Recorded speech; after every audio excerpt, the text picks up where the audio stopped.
C'est parfois terrible quand un chef-d'œuvre de ce niveau est parfois complètement incompris.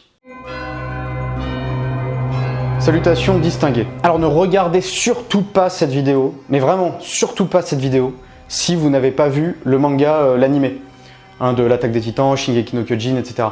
C'est un chef-d'œuvre comme on n'en fait plus. Chef-d'œuvre qui se repose beaucoup sur les retournements de situation, les plot twists, etc.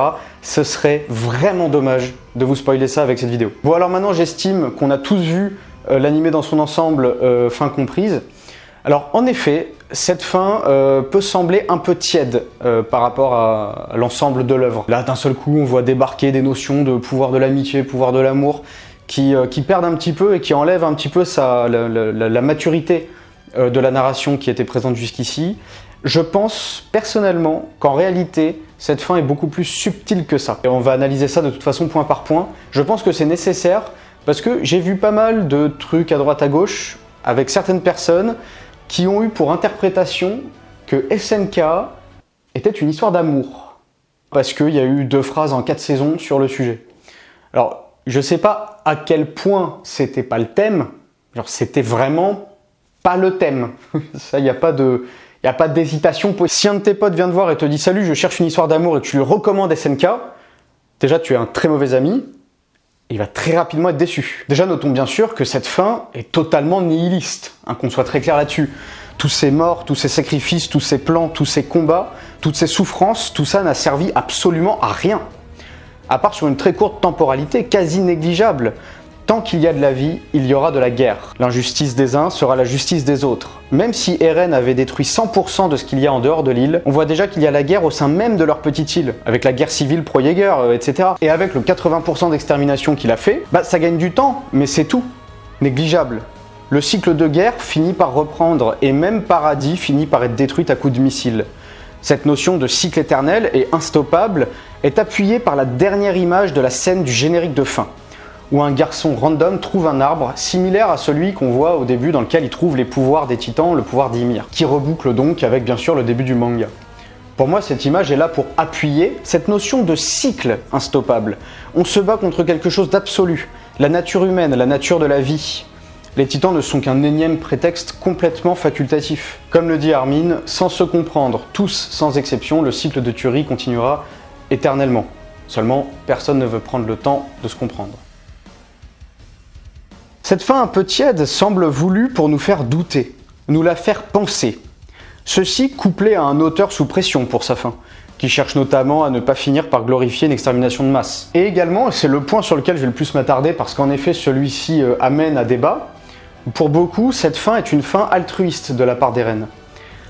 Pour beaucoup, Eren a fait tout ce qu'il a pu pour ses amis et tout ce qu'il a pu dans les conditions dans lesquelles il était, c'est-à-dire piégé dans une boucle temporelle.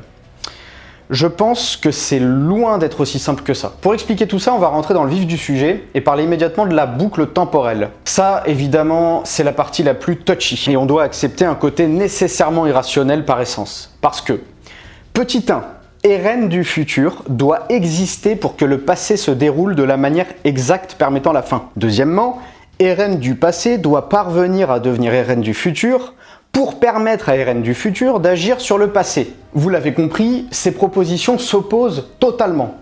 C'est le problème d'une boucle temporelle qui se passe dans un même espace-temps. À mon sens, on est obligé de conserver ce côté irrationnel et de l'accepter. On ne pourra pas donner de logique à ça. À ne pas confondre d'ailleurs par opposition avec certaines œuvres où remonter le temps ne remonte pas vraiment le temps, mais téléporte dans un autre espace-temps similaire à celui de départ. En téléportant du coup une personne d'un espace-temps à un autre, eh bien tous ces agissements dans l'autre espace-temps n'influeront pas sur la timeline d'origine, donc il y aura beaucoup moins d'incohérences. Mais là dans SNK, c'est pas le cas.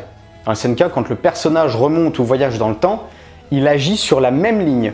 Il n'y a pas 2 mondes séparés, mais il est sur la même ligne. Donc voilà, on a compris, on doit nécessairement accepter cette part irrationnelle de la boucle temporelle dans un même espace-temps. Cette boucle temporelle est donc une raison pour laquelle on peut dire de l'histoire « c'était écrit ».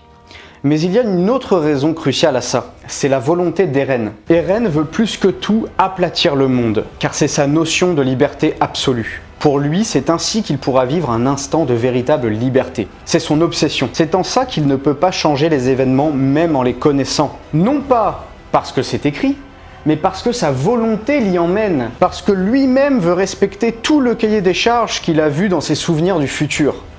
Il a beau essayer, sa volonté de le faire est beaucoup trop forte. Et ceci respecte le c'était écrit, hein. Puisque c'était écrit, il avait connaissance de tout et il n'a pas pu y déroger. Mais ce qu'il faut bien comprendre, c'est qu'il n'était pas coincé par le destin, il était coincé par sa propre volonté. Il a voulu lui-même suivre ce qu'il avait vu du destin. Il a voulu lui-même respecter ce cahier des charges. Il en avait tellement envie qu'il n'a pas pu y déroger.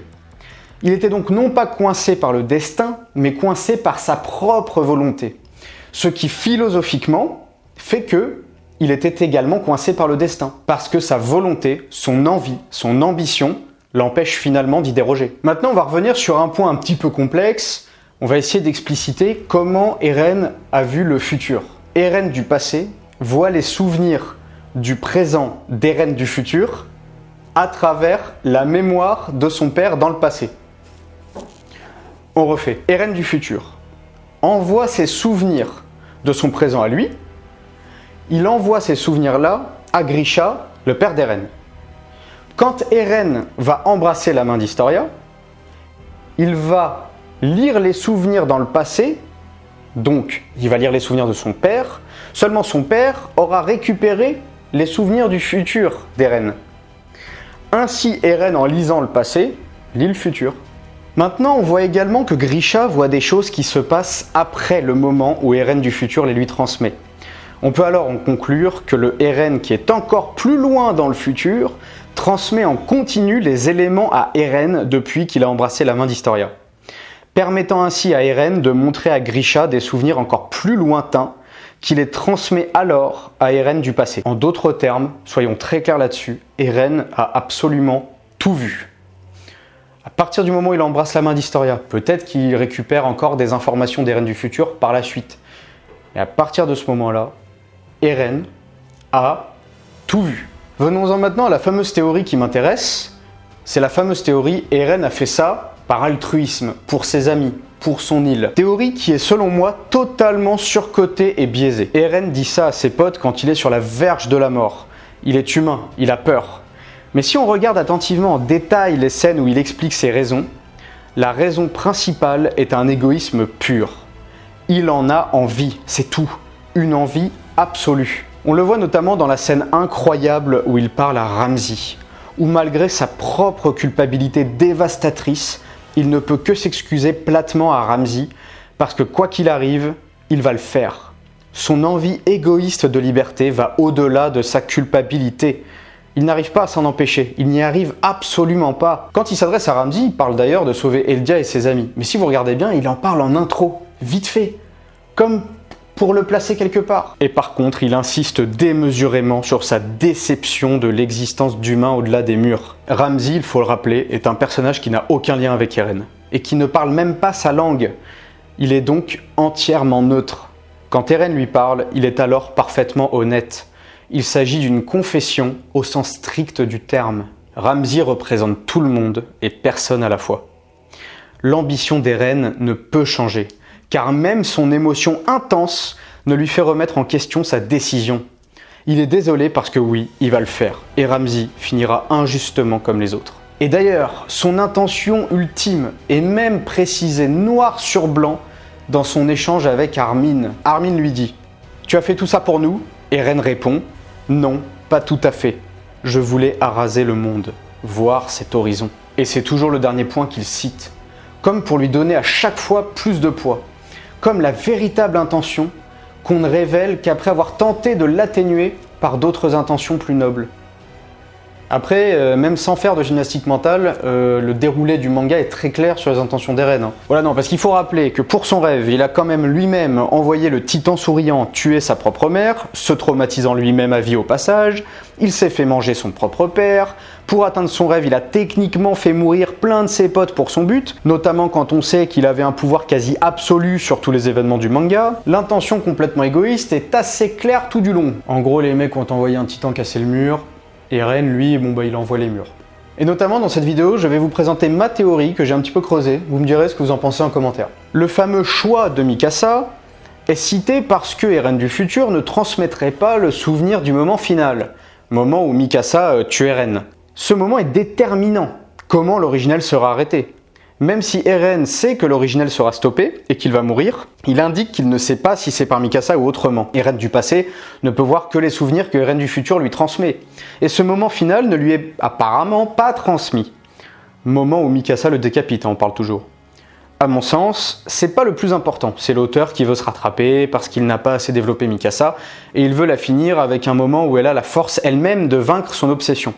Parce qu'on en reparlera, mais un des thèmes très récurrents du manga, même un des thèmes majeurs, c'est vaincre son obsession. Transcender ses obsessions. Bref, et maintenant on va en arriver à ma théorie. Vous me direz ce que vous en pensez. Mais en gros, cette situation de Mikasa est bien sûr pour faire un parallèle avec Ymir. Mais là où c'est intéressant, c'est que selon moi, c'est comme ça que Eren parvient à manipuler Ymir, afin d'utiliser pleinement l'originel à la place de Sig. Je m'explique. Quand Eren prend Ymir dans ses bras, je pense qu'il lui montre ses souvenirs du futur.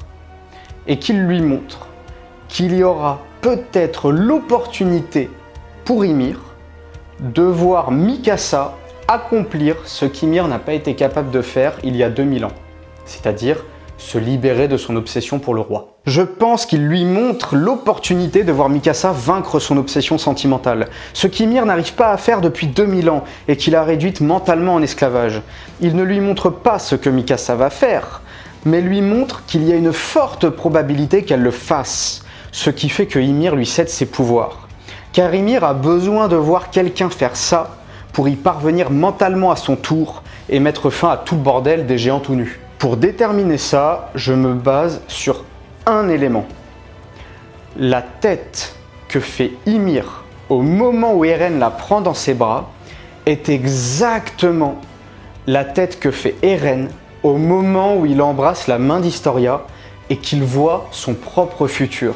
Ainsi, j'estime que Eren doit tout suivre au millimètre pour réaliser son rêve, car il est dépendant de trop d'événements, notamment celui que je viens de citer pour convaincre Ymir. Alors pour ceux qui insisteront en me disant « Oui, non mais d'accord, c'était peut-être pas son point phare, mais il a eu quand même quelques ambitions altruistes, au moins ne serait-ce que secondaires. » Eh bien même là, j'en suis pas certain. Vous allez me dire, il aurait très bien pu manipuler tous ses amis eldiens, au moins à la fin du manga, pour parvenir à faire son 100%. Il aurait très bien pu au moins faire ça, il n'a pas voulu leur enlever la liberté. Ça prouve bien qu'il avait un côté altruiste. Je vais me permettre de répondre à ça, mais même ça, je ne suis pas du tout certain que ce soit altruiste. Certes, il décide de laisser ses amis eldiens libres, alors qu'il aurait pu les contrôler à sa guise avec l'originel. Bon, et bien vous l'avez compris, selon moi, il subsiste un sérieux doute. Bon, à partir de maintenant, on va défendre des détails, hein. Et on est sur de l'interprétation, car ce n'est pas écrit noir sur blanc, contrairement à ce qu'on a pu voir avec les séquences de Ramsey et Armin qui, elles, sont réellement très claires. Là, pour le coup, bien sûr, on est sur mon interprétation. Alors, en effet, Eren est content que quelques-uns de ses amis survivent à tout le déroulé, qu'il a intégralement mis en place, hein, soit dit en passant. Mais il me semble que c'est complètement secondaire pour lui. Eren doit réaliser tout à la lettre pour que ces situations finales arrivent. De ce fait, il peut très bien les laisser libres parce que c'est ce qu'il est finalement obligé de faire pour obtenir cette situation finale. Et bien sûr, on peut tout justifier avec cette phrase, mais elle est très importante pour comprendre le personnage d'Eren. Vous allez me dire qu'à la toute fin, il aurait quand même pu au moins les stopper en claquant des doigts pour faire un 100% d'extermination. S'il pensait vraiment complètement à lui, il aurait fait ça. Oui, mais du coup, il n'aurait pas pu convaincre Ymir de le laisser utiliser ses pouvoirs, puisqu'il n'aurait pas pu lui laisser entrevoir que Mikasa va peut-être en total libre arbitre faire ce que Ymir rêve de voir. Bien sûr, Eren ne peut pas utiliser les pouvoirs de l'originel sur une Ackerman, mais il a besoin de l'entièreté de ce contexte pour provoquer cette situation. Pour moi, c'est vraiment déterminant ça. C'est pour ça que tout doit se passer exactement comme ça s'est passé, jusqu'au dernier moment, pour laisser entrevoir une possibilité d'issue à Ymir afin qu'elle lui cède les pouvoirs de l'originel. Et cette issue, hautement improbable à la base, que Mikasa tue Eren, ne peut arriver que dans ce contexte précis. Son libre arbitre, mais également celui des autres, tout le contexte doit être extrêmement précis pour en arriver à cette situation quasiment impossible. Mikasa qui tue Eren, on est sur du quasiment impossible. Mikasa qui tue Eren dans ce contexte de 80% de grand terrassement, On est pareil pour le chapitre Historia d'ailleurs. Il aurait pu lancer un grand terrassement avec Historia, mais ça ne respecterait pas le cahier des charges précis pour arriver à la fameuse situation. On en revient toujours à la même chose. La version que lui, il dit, c'est juste qu'il refuse de sacrifier Historia. Mais je me permets d'en douter, vu toutes les personnes de son entourage qu'il a techniquement complètement sacrifiées pour en arriver là. À garder en tête que Eren a vraiment tout le déroulé des événements, tant que c'est dans le champ d'action d'un Eldien. Même des petits détails comme la mort de Ramsay, qui malheureusement, finalement, à l'échelle du massacre, est anecdotique. C'est un parmi des milliards. Et bien même ça, il l'a vu. Cela nous est clairement indiqué qu'il a un niveau de précision dans la connaissance des événements qui est dantesque. Il n'a donc quasiment plus d'effet de surprise, à part le fait que Mikasa va le tuer. Et encore, il sait qu'il va mourir. Il ne sait juste pas exactement avec quelle exactitude. Et même là, je vais être chiant. Que Eren sache la finalité de Mikasa ou non, qu'il n'en révèle pas trop pour éviter de faire douter Ymir ou non, Eren semble pourtant clairement savoir qu'il doit tendre vers cette fin. Il semble savoir que c'est la condition finale et qu'à minima, il doit absolument tendre vers celle-ci. Il s'obstine à dire qu'il ne sait pas ce que Mikasa fera.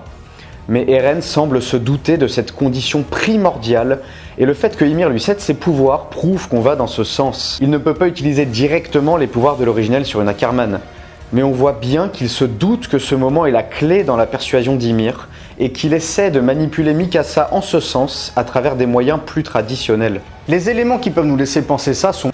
Petit 1. La scène où il parle à Armin et Mikasa autour d'une table pour les mépriser pendant 1 heure. Il semble pousser Mikasa à le détester, comme s'il souhaitait la pousser dans ce sens, comme s'il savait que c'était la condition finale. D'ailleurs, le fait qu'il parle de lui-même du choix de Mikasa nous montre bien qu'il sait que tout se joue à ce niveau-là. Petit 2. Quand Mikasa tue Eren, ce dernier ouvre les yeux et n'a absolument aucune réaction et garde un visage blasé. On pourrait presque l'entendre dire « comme prévu ». Parlons maintenant de la question des obsessions, qui est traitée à maintes reprises dans le manga. Ymir et le Mille-Pattes, qui a le pouvoir des titans, meurent à la fin parce que Ymir trouve la volonté de vaincre son obsession, son amour pour le roi, en voyant Mikasa vaincre son obsession en tuant son amour obsessionnel, Eren. Cette force permet à Ymir d'enfin lâcher prise et de mourir pour de bon, et le pouvoir des titans disparaît, puisque c'était elle le symbole du lien des titans depuis 2000 ans.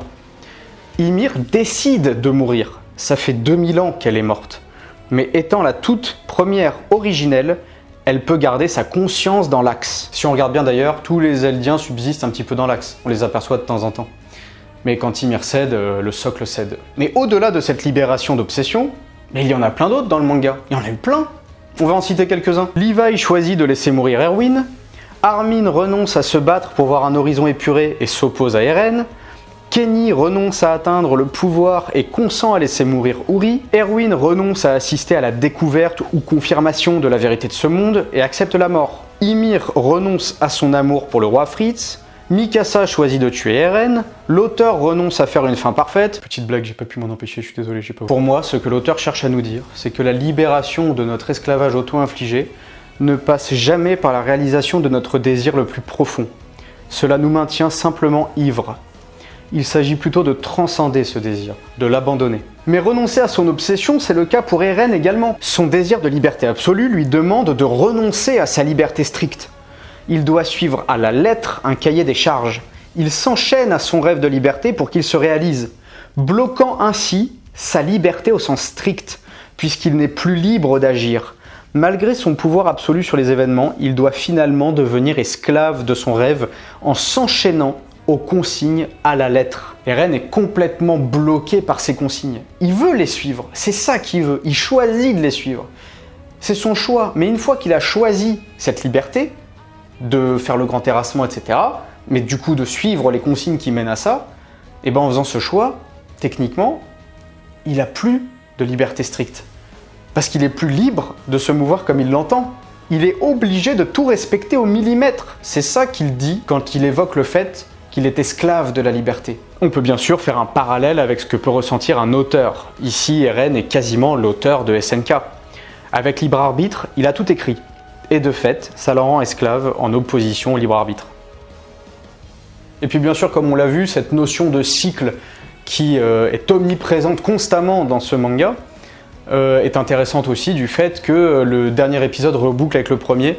Alors je crois que l'animé c'est un peu foiré là-dessus, mais en gros, la toute fin de l'animé, la dernière phrase qu'entend Eren, c'est à plus tard Eren. Hein, c'est Mikasa qui lui dit ça.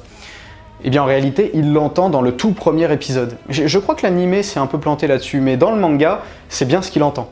Dans le manga, le premier dialogue, je crois, la première phrase qu'il entend, c'est à plus tard Eren, et là il se réveille. Et il dit, d'ailleurs, j'ai fait un long rêve, mais je ne m'en souviens plus. Et il se met d'ailleurs à pleurer, et il dit à Mikasa, tiens, tes cheveux ont poussé. Alors qu'à ce moment-là, au tout premier épisode, Mikasa a toujours les cheveux longs. Il dit, bah oui, tes cheveux ils ont poussé. Bah, parce que lui, il a vu Mikasa à la fin, en fait, dans son rêve, il a vu la fin du manga, et bah, à la fin, elle a les cheveux courts. Et d'ailleurs, dans le premier épisode, du coup, il se met à pleurer juste après, et il sait pas pourquoi. Il dit, putain, je comprends pas. Donc on peut sous-entendre, on peut imaginer que Eren du futur avait déjà tout montré à Eren du passé, dès le tout premier épisode, mais qu'il lui a effacé la mémoire parce que bah, c'était pas le bon moment, hein, ça ne respectait encore pas le cahier des charges. Petit clin d'œil que je trouve intéressant. Bon, voilà, c'est tout ce que je voulais vous présenter. Inutile pour moi de passer des heures à faire l'éloge de cette œuvre, je pense que tous ceux qui l'ont vue sont au moins d'accord sur la qualité absolument incroyable de cette œuvre. C'est à titre personnel une des narrations les plus percutantes que j'ai jamais vues, une qualité narrative, une maîtrise du récit et de ses rebondissements comme on en a rarement vu, même des manières de présenter certains rebondissements qui sont absolument du jamais vu. Hein. Je ne citerai pas Reiner et Bertholdt qui, leur révélation passe complètement en secondaire, complètement en arrière-plan, complètement en fond, alors que c'est une des plus grandes révélations à ce moment-là du manga. Voilà, je trouve qu'il y a énormément de génie là-dedans, et puis il y a énormément d'autres points qu'on pourrait présenter, mais c'est pas le but de cette vidéo. C'est un chef-d'œuvre, regardez-le si vous ne l'avez pas vu. J'espère que vous l'avez vu si vous êtes arrivé jusque-là de la vidéo, sinon ça n'a aucun sens. Bref, une œuvre absolument magistrale. On va conclure. En conclusion, si vous pouviez me mettre en commentaire ce que vous avez pensé de cette analyse, hein, ça serait intéressant. Et également, j'aimerais vous laisser avec... vous vous souvenez, dans la première moitié du manga, on voit très souvent une fresque qui représente comment Ymir aurait reçu les pouvoirs des titans. On la représente avec le démon de la terre qui aurait donné ses pouvoirs à Ymir. D'ailleurs, je trouve qu'on n'arrive pas bien dans cette fresque à savoir qui donne le pouvoir à qui. Et maintenant, je vais vous montrer un détournement de cette image que je trouve assez interpellant.